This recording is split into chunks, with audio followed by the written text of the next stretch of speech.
out. Make him stay out. I don't want you to pull him up though. I want you to just stay out, but you're going to have to reassess his balance there because this fence is set quite close into the turn. I did that on purpose. So you have to be paying attention to coming to the vertical. Then the 6. Then get him really good around the corner and absolutely stay the same all the way down here until you get 4 or 5 strides out.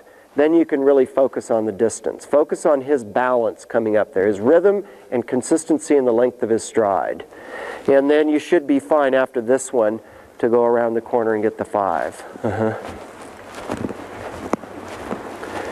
The thing that people don't realize is when you're riding a horse over a course of jumps, how much they open their step through the middle of the course and towards the end of the course.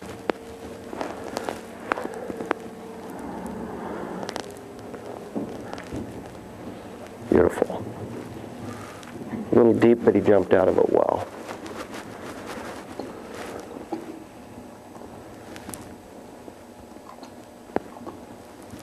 Yep.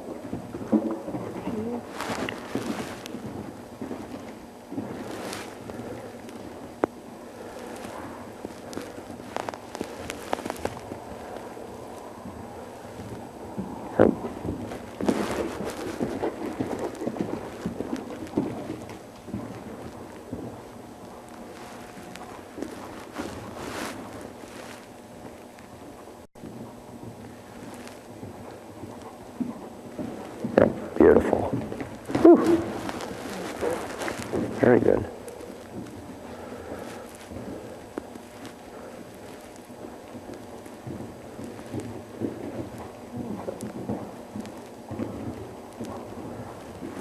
Such a good jumper, this horse. You know, everything I liked a lot, but I thought you were late getting him back. And I said after the single oxer you'd probably be fine. I thought you were a little late there.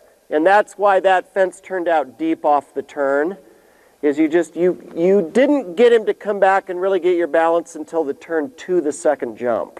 So I was a little fooled because I thought I had really good until I went into the turn and realized I didn't. And then it was like, yikes, this isn't working. Yeah. And then you pulled it out pretty well. The rest of it was very good. You were a little deep to the first jump, but you rode it well.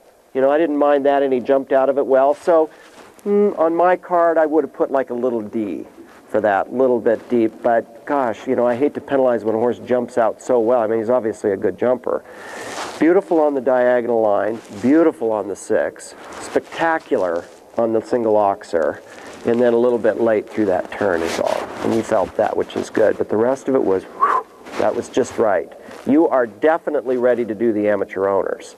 And board pretty much, as I think in our area, we do that modified 3'3", and it's usually in front of the junior hunters and the amateur owners. Yeah, I thought it was. Yeah, and that's a really good, that's what I use as a warm-up class for my ladies. Yeah.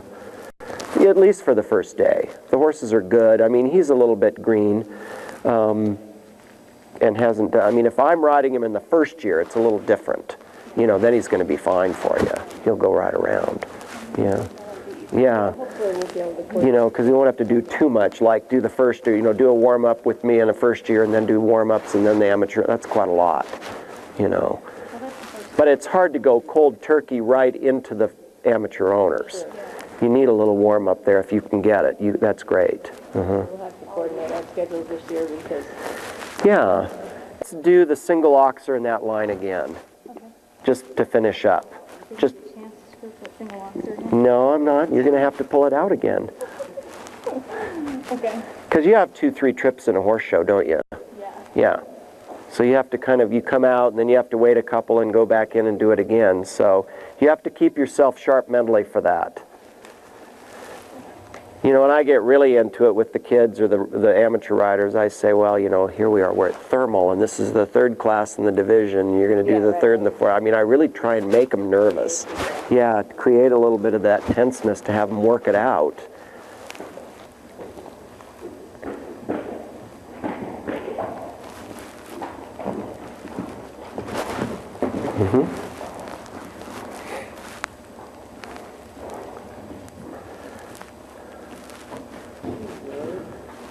Perfect. Oh. Okay, you couldn't do any better than that. That was beautiful, absolutely beautiful. So that, you have to